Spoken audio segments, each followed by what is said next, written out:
अब आते हैं क्लॉज नंबर 18 पे। Before I go two clause number 18, एक कंसेप्ट समझना बहुत जरूरी है जो मैंने आप लोगों के लिए बनाया है और मैंने अभी तक कहीं पे ये बात समझाई नहीं है, वो बहुत इंपॉर्टेंट है।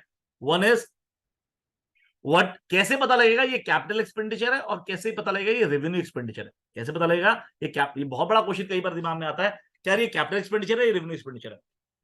जैसे उसके लिए दो चार मैंने आपको लिए टेस्ट बनाए हैं, वो टेस्ट आप नोट कर लें सर। अगर कोई एक्सपेंडिचर आप कर रहे हैं just to acquire an asset, एक न्यू एसेट आप एक्वायर कर रहे हैं, या फिर कोई बेनिफिट आपके पास आ रहा है जो एंड्यूरिंग नेचर का होगा, तो हमेशा कैपिटल एक्सपेंडिचर होगा। मैं फिर से बोल रहा हूं, अभी एक्सेप्शन भी है इसकी, अभी समझाऊंगा। सबसे पहले आपका टेस्ट होना चाहिए जो मैं एक्सपेंडिचर कर रहा हूं, क्या नया एसेट ले रहा हूं, क्या मैं नया एसेट ले रहा हूं। दूसरी बात, या फिर कोई मैं ऐसा बेनिफिट आएगा जो एंड्यूरिंग नेचर का होगा। नाउ जब मैंने ये देखा कि क्या मैं एसेट ले रहा हूं, तो सबसे पहले आपके दिमाग में क्वेश्चन आना चाहिए ओनरशिप। क्या मैं वो एसेट जब बन रहा है, ओनरशिप आपके पास है या नहीं है। मैं एग्जांपल देकर समझाता हूं आपको। लेट अस से आपका वो क्लाइंट है, उसके कंपाउंड में, जैसे आज की डेट में भैया ने बताया कि सड़कें टूटी हुई हैं। अब वो सड़कें टूट रही है, बद्दी में प्लांट लगाया हुआ है। अब जो गुड्स आते हैं वो फ्रेजाइल है, या फिर जो जा रहे हैं वो फ्रेजाइल है, तो क्या होगा, जब रोड में चलेंगे तो टूट जाएंगे। तो उसने क्या किया, जो रोड उसके फैक्ट्री तक, जो रोड गवर्नमेंट रोड है, उस रोड को पक्का करा लिया। और ऐसा पक्का करा लिया कि अब वो टूटेगी नहीं, बरसात जो मर्जी आ जाए। सेम वे उसने कंपाउंड में करा लिया। तो अप्रिशिएट करें, मैं ऊना गया, नवनीत भैया ने बोला भैया आपको एक रोड दिखाता हूं, मक्खन जैसी रोड। अब क्वेश्चन उठता है, क्या वो जो ओनर है, वो जिसने वो रोड का कंपाउंड बनाया है, जो गवर्नमेंट रोड पे बनाया है, क्या वो नवनीत भैया को बोल सकता कि आप गाड़ी नहीं चला सकते, ये रोड मैंने बनाई। आंसर इज नो, उसकी ओनरशिप नहीं है। तो ऐसे केस में वो जो रोड बनी हुई गवर्नमेंट के अंदर, क्योंकि एक्सक्लूसिवनेस नहीं है उसके पास, ना वो ओनरशिप है, तो ऐसे केस में वो रेवेन्यू एक्सपेंडिचर है। एसेट तो बना पर ओनरशिप उसकी नहीं थी, प्लीज अप्रिशिएट कीजिएगा। और एंड्यूरिंग नेचर का भी था, राइट।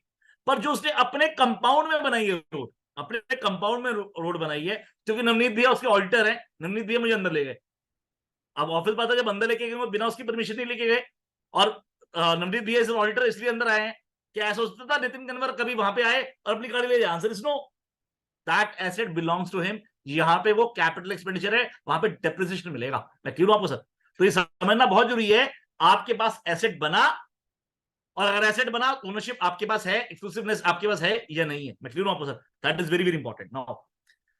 पर जहां पे हम बात करते हैं कि सर जहां पे कि एंड्यूरिंग नेचर का है, तो वहां पे जो टेस्ट है, वहां पे टेस्ट क्या है, in applying the test of advantage of enduring, it would be proper to look at the advantage obtained which has been lasting for ever. जैसे एग्जांपल देता हूं मैं, मान लीजिए कोई आपने कुछ काम किया जिससे सर कोई बिजनेस पर से को तो बहुत बड़ा एडवांटेज नहीं हुआ, एफिशिएंसी एकदम बड़ी नहीं, पर आप जो रेंट पे कर रहे थे या फिर आपने कुछ खर्चा जो पे कर रहे थे वो थोड़ा कम हो गया। अप्रिशिएट करें, बिजनेस में कोई ऐसा नहीं है कि पता लगा आप जो प्रोडक्शन मान लो 4,000 किलो कर रहे थे, अब 6,000 किलो हो गया। आप जो रेंट दे रहे थे वो कम हो गया। आर गेटिंग पॉइंट, दो बिजनेस को फायदा हुआ लेकिन उससे एफिशिएंसी को इंक्रीज नहीं हुई। जैसे एग्जांपल देता हूं आपको मैं, मान लीजिए आपका कोई लैंड है, वो आपकी लीज होल्ड लैंड है, राइट। आपने लीज होल्ड लैंड ली, उसने बोला भैया रेंटल आपका 1,00,000 रुपए। आपने कहा यार ये तो जो बिल्डिंग है वो टूट रही है, क्यों ना इस बिल्डिंग को मैं पूरी बना दूं, इस बिल्डिंग को पूरी बना देता हूँ। तोड़ेगा, लेकिन आप नवनीत भैया ने बोला भैया बिल्डिंग जब मैं बना रहा हूँ तो ऑफिस बात है, रेंट में आप 20,000 रुपए दूंगा, क्योंकि बिल्डिंग की भी तो कॉस्ट है। तो अप्रिशिएट करें, वो जो लैंड बनेगी ओनरशिप किसकी है, ये belong to that particular lessor, इनकी नहीं है। तो क्योंकि ये ओनरशिप भी उसकी है, और ऐसे केस में सिर्फ रेंटल पे इफेक्ट डाल रहा है, कोई बिजनेस की एफिशिएंसी नहीं बढ़ा रहा, राइट। तो ऐसे केस में it is always term to be a revenue expenditure. मैं क्लियर हूं आपको सर, चाहे वो बिल्डिंग खड़ी होगी रेवेन्यू एक्सपेंडिचर माना जाएगा। पर मान लीजिए इन्होंने कोई ऐसी चीज बना दी जिससे एफिशिएंसी बढ़ गई, जो पहले 4,000 किलो निकालती थी अब वो दिन के 6,000 किलो निकालना शुरू कर दिया, what ever the cost goods is. Appreciate करें, यहाँ पे वो कैपिटल एक्सपेंडिचर बन जाएगा। मैं क्यों आपको सर, मैं फर्क बताने की कोशिश कर रहा हूं कि कैपिटल एक्सपेंडिचर कब बनता है, रेवेन्यू एक्सपेंडिचर कब बनता है। लोगों को नॉर्मली इसी में बहुत बड़ा झगड़ा आता है, राइट। और बहुत बड़ा फर्क है, मान लीजिए अमाउंट करोड़ों में है, और आप अगर किसी बंदे को प्रूव कर दो ये रेवेन्यू एक्सपेंडिचर है, तो गेम सिर्फ आप देखो ना प्रॉफिटेबिलिटी में कितना बड़ा इंपैक्ट पड़ेगा। और ये इसलिए भी जरूरी है, अब आप बोलोगे सर मैं डिप्रेशन ले लूंगा तो क्या होगा, तो पॉसिबिलिटी है, अगर समझदार ये होगा, बोला रेवेन्यू एक्सपेंडिचर है, भाई जिस साल में चाहिए उस साल में मिलेगा, इस साल तो डेप्रिसिएशन नहीं ले सकता, तो उसका नुकसान क्या होगा? Sir prior period item. आप मेरी बात समझ रहे हैं सर? फिर उस साल की रिटर्न कैसे रिवाइज करूंगा? तो you have to make an answer there and then कि रेवेन्यू है कि कैपिटल एक्सपेंडिचर है। एक और इशू बताता हूं सर, जब हम कोई भी एक्सपेंडिचर को देखते हैं, हम उसकी वैल्यू नहीं देखते, उसका देखते हैं ऑब्जेक्ट और एम क्या है। जैसे एग्जांपल देता हूं आपको मैं, प्रवीण भाई के किसी क्लाइंट ने क्या किया, एक पब्लिक इशू निकालने की बात करी। जब पब्लिक इशू निकालने की बात करी तो उसने सारे पेपर डीआरएचपी वगैरह सब कुछ फाइल करने के लिए सब लोगों को पेमेंट कर दी। सेबी की फेमस जो पेमेंट थी वो भी पेमेंट कर दी। बाद में सेबी ने अपना ऑर्डर दे दिया, उसने बोला भैया तुम्हारे जो पब्लिक आईपीओ में दिक्कत है।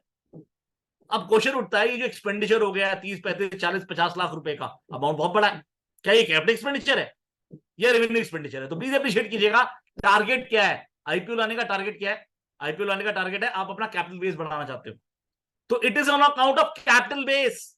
तो ये 40 50 लाख रुपए का जो खर्चा है वो कैपिटल एक्सपेंडिचर बनेगा। मैं क्लियर हूं आपको? राइट, ये कैपिटल एक्सपेंडिचर है, ये रेवेन्यू एक्सपेंडिचर नहीं है। तो किस वजह से लिया है, that is very important. Now एक टेस्ट और है जो आपको हमेशा ध्यान रखना है कि सर आप कोई सोर्स ऑफ इनकम, मतलब कोई सोर्स परचेज कर रहे हो या फिर कोई आप सिर्फ बिजनेस में कुछ चेंजेस लेके आ रहे हो और जिससे सर आपके एसेट या सोर्स ऑफ इनकम पे कोई इंपैक्ट नहीं पड़ता। अगर आप सिर्फ बिजनेस में फर्क लेके आ रहे हो जिसमें एसेट या सोर्स ऑफ इनकम में कोई फर्क नहीं पड़ता, तो प्लीज अप्रिशिएट कीजिएगा, वो हमेशा रेवेन्यू एक्सपेंडिचर रहेगा। नाउ क्लॉज नंबर 18 में एक बात और ध्यान रखने सर, दो इंपॉर्टेंट है जो बहुत मेजर इशू आएंगे। आपके बहुत सारे क्लाइंट 115 BAA में चले जाएंगे, गए होंगे, तो जो एडिशनल डेप्रिसिएशन होगा, एडिशनल डेप्रिसिएशन होगा अगर आप कैरी फॉरवर्ड कर रहे हो और आपने 115 BB वाली जो मैंने आपको पिछली बार समझाई थी वो वर्किंग नहीं करी हुई, तो सर यहां पे डेप्रिसिएशन को आपको एड बैक करना पड़ेगा, क्योंकि वो डेप्रिसिएशन तो मिल नहीं सकता, कैरी फॉरवर्ड तो हो नहीं सकता। तो वो ऑब्जर्वेशन भी उठा के 3CA के 3 नंबर में और 3CB के 5 नंबर में डालनी पड़ेगी। दूसरा इशू सर, 2022 के फाइनेंस एक्ट के बाद अब गुडविल पे डेप्रिसिएशन नहीं मिल सकता। तो ऐसे केस में अगर मान लीजिए there was brought forward depreciation और उसमें गुडविल का डेप्रिसिएशन भी लिखा हुआ है, दो अगर ये अमेंडमेंट नहीं होती 2023 के अंदर, 2023 में एक अमेंडमेंट हुई है जो रेट्रोस्पेक्टिव हुई है जहां पे उन्होंने बोला प्रोपोर्शनिटी निकालना पड़ेगा, तो आई वुड हैव आर्ग्यूड कि सर मैंने तो पहले गुडविल वाला डेप्रिसिएशन तो पहले खा चुका हूं मैं। अब इन्होंने क्या बोला कि आपको जो डेप्रिसिएशन पड़ा हुआ है वो प्रोपोर्शनेट करना पड़ेगा, तो गुडविल को ब्लॉक ऑफ एसेट से यहां पे निकालना है, उसका जो प्रोपोर्शनेट ब्रॉट फॉरवर्ड डेप्रिसिएशन है उसको भी प्रोपोर्शनेटली निकालना है। मैं क्लियर हूं आपको सर? तो ये सारी ऑब्जर्वेशन भी उठा के आपको 3C के 3 नंबर में, 3CB के 5 नंबर में डालनी पड़ेगी। मैं क्लियर हूं सर आपको? तो क्लॉज नंबर 18 में ये दो जो ध्यान रखनी है, पहला 115 BAA और दूसरा गुडविल। ठीक है सर? नाउ अच्छा, कई बार आपने सोचा है कि सर ये जो बिल्डिंग है, जब हम बिल्डिंग की बात करते हैं, ये बिल्डिंग क्या है? इज इट अ प्लांट और जो उसका प्लांट का डेफिनेशन मिलना चाहिए या फिर सर बिल्डिंग का मिलना चाहिए? क्या बिल्डिंग को, या फिर मैं इस क्वेश्चन को अगर रिफ्रेश करूं, क्या बिल्डिंग को प्लांट वाला डेफिनेशन ले सकते हैं क्या? अगर अगर कॉन्टिन्यूस ऑपरेशन है, जैसे जो कंटिन्यूसली जैसे स्टील यूनिट्स वगैरह है, उसकी जो शेड होते हैं, बिल्डिंग होती है, उसको तो प्लांट वाला ले सकते हैं ना भैया? नहीं नवनीत भैया, आपको ये चेक करना पड़ेगा इन विच विजाविज विद विच। फिर से बोल रहा हूं, इन विच विजाविज विद विच। अगर आप बिजनेस कर रहे हो थ्रू बिल्डिंग, बिल्डिंग का मतलब कोल्ड स्टोरेज प्लांट चला रहे हो सर ये, तो वो बिल्डिंग प्लांट है। पर आपने एक शेड लगाया, नीचे प्लांट मशीनरी लगा दी, तो ऐसे केस के अंदर वो एक फैक्ट्री बिल्डिंग ही बनेगा। मैं क्लियर हूं आपको? लेकिन जो मैंने आपको एग्जांपल दिया कोल्ड स्टोरेज, उसके दो एक्सेप्शन है। पहला sir cinema hall, Anand theatre का सुप्रीम कोर्ट जजमेंट है। Then other is hotel, again एक सुप्रीम कोर्ट जजमेंट है जिसने आनंद थिएटर को डिफरेंशिएट करने के बाद बोला कि भैया ये इन दो जगह को छोड़ के, सिनेमास और होटल को छोड़ के, जहां पे आप बिल्डिंग के थ्रू बिजनेस कर रहे हो वहां पे वो बिल्डिंग प्लांट की तरह डेप्रिसिएशन मिलेगा, बाकी सब में फैक्ट्री बिल्डिंग या फिर वैसे नॉर्मली। राइट, एक बात और भैया ध्यान रखने वाली है, लेट अस से आपका कोल्ड स्टोरेज प्लांट है, पर कोल्ड स्टोरेज प्लांट के अंदर कुछ पार्ट आप ऑफिस की तरह यूज कर रहे हो, तो अप्रिशिएट करें जितना पोर्शन आपका कोल्ड स्टोरेज तक का है वहां पे तो प्लांट, बाद वाला हिस्सा, बाकी वाला हिस्सा ऑफिस बिल्डिंग। तो आपको ऐसे अपोर्शन करना पड़ेगा। फर्दर एक और बहुत इंपॉर्टेंट पॉइंट है जो आपसे बात करते करते आ गया, क्योंकि नवनीत भी आप सामने खड़े होते हो तो चार चार पॉइंट अपने आप ही याद आने शुरू हो जाते हैं, जो मैंने वर्किंग भी नहीं की होती। कई बार आपने देखा होगा कि नवनीत भैया कई लोग ना फ्लैट ले लेते हैं, या फिर फर्स्ट फ्लोर या सेकंड फ्लोर ले लेते हैं, किराए पे मतलब परचेज कर लेते हैं, राइट, कि भाई इस पे काम करेंगे, रेंट पे नहीं रहना। तो अप्रिशिएट करें उनको, करना क्या चाहिए सही मायने में, सर जो बिल्डिंग की जो वैल्यू है उसको लैंड वैल्यू से अलग करना चाहिए।